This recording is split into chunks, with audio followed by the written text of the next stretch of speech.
गोजोन फुंबिलि times of Bodoland नायगिरि नोंथांमोननिसिम मोनसे गोदान भिडिअ लाना फैबाय। आसा खालामो नोंथांमोना बे भिडिअखौ जोबजासिम नायलांगोन होनना। स' दिनैनि बयनिख्रुइ गिबिसिन खौराङाव दं जोंहा MI-17 B5 हेलिकप्टारनि जाब्रबथायाव भारत हादरनि रैखाथि हान्जानिफ्राय 11 रैखाथि हान्जानि जिउ खहा जादों। भारत हादरनि रैखाथि हान्जानि जेनेरेल चिफ CDS बिपिन रावतजों लोगोसे बिथांनि बिसियाबो जिउ जोबदों। गासै 12नि जिउ खहा जायो। मोनथिनो मोननाय बायदिब्ला CDS बिपिन रावतनि देहानि अंग'आव 70 निफ्राय 80 जौखोन्दो अर खामदों होननानै सुलुंनिफ्राय मोनथिनो मोननाय जादों। बिथां CDS बिपिन रावतआ सोमोनांथावै अर खामनायनि जाहोनाव मैया जिउ खोमायो। बे जाथाया मैया 8 दिसेम्बराव तामिलनाडुनि कुन्नुर होननाय जायगायाव जादों। मोनथिनो मोननाय बायदिब्ला सुलुर एयारबेसनिफ्राय वेलिंटनसिम बिरलांदोंमोन। बे समावनो बे जाथाया जानानै थाङो। मोनथिनो मोननाय बायदिब्ला बे हेलिकप्टाराव 14 सोद्रोमाफोर दङमोन। नैथि खौराङाव दं जोंहा गवालपारा जिल्लायाव मैदेरजों गाथारजानानै सानै सुबुंनि जिउ खहा जादों। आथिखालाव बिदिनो गोबां सुबुंफोरा जुनारफोरनि बोलि जाबोनायखौ नुनो मोनबोगासिनो दङ। बिदिनो माब्लाबा मै, माब्लाबा मुफुर, माब्लाबा मैदेरनि बोलि जाबोगासिनो दङ। बेबायदिनो गवालपारा जिल्लानि रंजुली गामियाव मैया फुंनि समाव माइबारिजों फैबाय थानाय समावनो सानै सुबुंखौ गाथारनानै गालाङो। मैदेरजों गाथारजानानै सुबुंफोरा जायगायावनो जिउ गोमायो। जिउ गोमानाय सुबुंफोरनि मुंखौ गियानमणि महन खाख्लारि आरो महनी महन खाख्लारि होनना मोनथिनो मोननाय जादों। बे जाथायखौ लाना गोबां सुबुंफ्रानो गिखांनाय फैदों। थामथि खौराङाव दं जोंहा दुलाराय बर' फरायसा आफादनि गायसनगिरि आफादगिरि दैदेनगिरि समाज सिबियारि आरो थुनलाइ मुगानि आगदायारि रुंसारि बानेश्वर बसुमतारी गेदेमा बिथांनि बोसोरारि थैनाय सानाव बिटिआरनि मावफुंगिरि सोद्रोमा बिथाङा मान बावदों। बिथाङा रमान हांखो सोमावसारनाय समाव बर' थुनलाइ आफादनि नेहाथारि आरो दुलाराय बाथौ गौथुमनिबो गायसनगिरि आफादगिरि जानानै समाजनि जौगानायनि थाखाय गोबांथार हाबा मावलांदोंमोन। गमामायैनो बिथाङा बर' हारिखौ जौगाहोनायाव समाजनि सासे गोख्रों दैदेनगिरि जानानै मैखोम बिफाव लादोंमोन। बिथाङा बर' हारिनि सासे गोजों अलंबार जानानै जोंनि गेजेराव नुजाबाय थानायनि थाखाय आफा गसाइनियाव मावफुंगिरि सोद्रोमा प्रमद बर'आ आर'ज गाबदों होनना फोरमायदों गावनि फेसबुक पेजआव। ब्रैथि खौराङाव दं जोंहा बर' राव थुनलाइखौ बुहुमाव गोसारहोनो थाखाय डिजिटेल मुगाजों गोरोबनो नांगोन। बे बाथ्राखौ बुंदों प्रशान्त बर' बिथाङा। बर' राव हारिमुखौ बुहुमनि दरबाराव सिनायथि होनो थाखाय जों लाइमोनफोरा आथिखालाव डिजिटेल मुगाजों गोरोबनो नांगोन आरो बेखौ बाहायनायाव जों लाइमोनफोरानो गोख्रों राहा लानांगोन। मानोना आथिखालाव लाइमोनफोरनि आखायाव बांसिन मबाइल फन थायो। ससियेल मिडियानि जायगा फेसबुक, वाट्सएप, टुइटार, इन्स्टाग्राम बायदियाव बर' रावनि हांखोजों साफ्रोमबो सुबुंफोरखौ लिरनो खावलायो बर' थुनलाइ आफादनि गाहाय नेहाथारि प्रशान्त बर'आ। बर' रावजों डिजिटेल महरै बाहायनो थाखाय आथिखालाव बर' थुनलाइ आफादा गुगोल ट्रेन्सलेट किबर्डआव थिसननाय खामानिखौ मावगासिनो दं।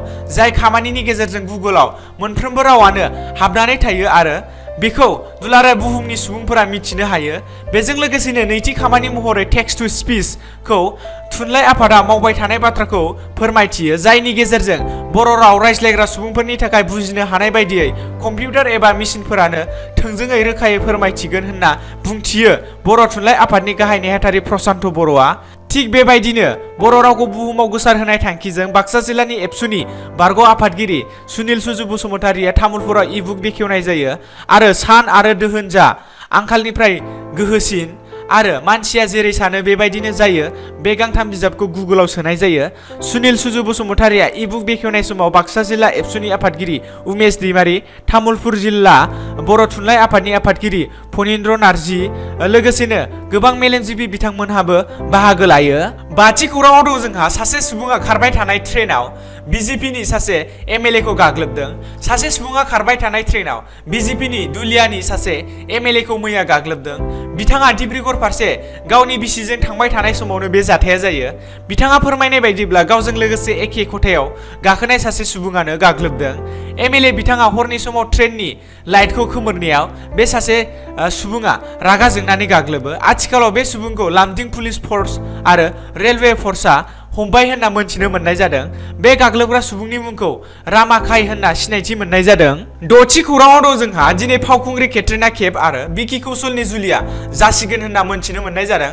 बलिउडनि मुंदांखा फावखुंग्रि केट्रिना कैफआ फावखुंगुर बिकी कौशलजों दिनै 9 दिसेम्बर 2021 इं खालारखालि सबाई माध'पुरनि बरवारानि हटेल बिग सेन्सआव जुलि जासिगोन। मख'नो गोनांदि थांनाय साननैसो सिगां खौरां बिजोंफोरनि गेजेरजों 38 बोसोर बैसोनि फावखुंग्रि केट्रिना कैफखौ 33 बोसोर बैसोनि विकी कौशलजों जुलि जागोननि इसाराखौ मोननायनि साननैसो उनावनो फावखुंग्रि केट्रिना कैफ आरो विकी कौशलनि जुलिनि रोखाथिखौ मैया मोननो हादों। स्निथि खौराङाव दं जोंहा नागालेण्डनि जिउ फोजोबनाय जाथायखौ लानानै एबसुआ मैया दाहा फोरमायदों।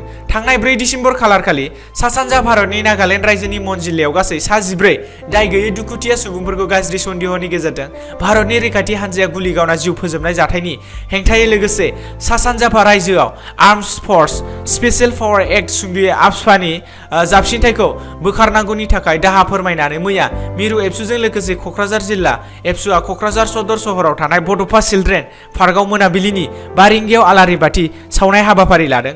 मख'नो गोनांदि मिरु आरो क'क्राझार जिल्ला एबसुनि अनगायैबो गंफ्रोमबो जिल्ला दख'रा आरो दालाइसा एबसुफोराबो बे हाबाफारिखौ गावबागाव थावनिफोराव मावफुंहोयो। सा सानजा भारतआव गाइखेरनि दिहुनथाइनि बिबांथिया 4.9 जौखोन्दो बांदों। दा मिनिस्ट्रि अफ फिशारिज एनिमेल्स हासबेन्डारि एन्ड डेयरिंआ फोरमायनाय बायदिब्ला 2018 आरो 19नि रुजुनायाव सा सानजा भारतआव गाइखेरनि दिहुनथाइया 2019-20आव 4.9 जौखोन्दो बांदों। नेशनेल डायरी डेभेलपमेन्ट बर्डआ सा सानजा भारतआव गाइखेर दिहुननायनि आर'ज गाबनायखौ सार्भे खालामनानै बुंदों 2019 राष्ट्रीय डायरी योजना फेज 1 नि गेजेरजों एमएसए निल्सननि सिङाव 2019 मायथाइयाव गाइखेर बाहायनायखौ आरो 2030 सिमाव सा सानजायाव बेसेबां गाइखेर बाहायगोन बेखौ हमदांना लानाय जायो। 2030 मायथाइसिमाव बेसेबां गाइखेर बाहायगोनखौ हमदांना लानाय सा सानजा भारत आरो आसामाव गोबां गाइखेर बाहायगोनखौ इसारा होयो। दिनैनि गोथार फुंबिलिनि खौरां फोसावनाया एसेनोसै। गोजोन्थों।